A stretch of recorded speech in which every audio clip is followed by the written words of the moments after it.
You might think the war on drugs is fought with guns and badges, but there's a new weapon, and that's drones.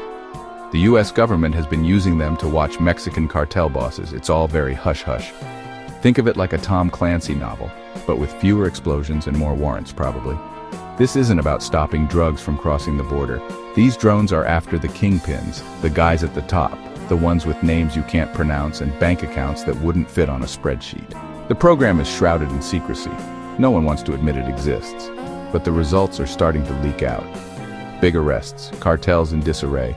It's like someone spiked the punch bowl at a cartel Christmas party. Except the punch bowl was a multi-billion-dollar drug empire and the spike was a Hellfire missile. Maybe. We don't actually know the details. We're not talking about your nephew's birthday drone here. These are high-tech, military-grade machines. Think Predators, Reapers, maybe even some experimental stuff they're not telling us about. They can stay up for days, watching everything below.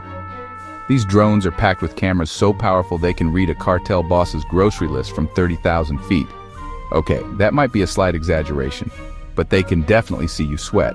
And if they can see you sweat, they can probably tell if you're running a multinational criminal organization. The information the drones gather is shared with Mexican authorities.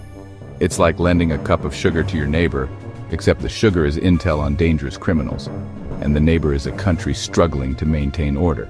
Of course, all this tech raises questions about privacy, about sovereignty, about whether it's okay to eat nachos for breakfast. We'll get to those later. For years, cartel bosses operated with impunity. They were untouchable, hiding in their jungle compounds, counting their money, and, I don't know, probably watching telenovelas. But the drones changed everything. Suddenly, the bosses weren't so invisible. Their movements were tracked, their phone calls intercepted, their poker nights ruined.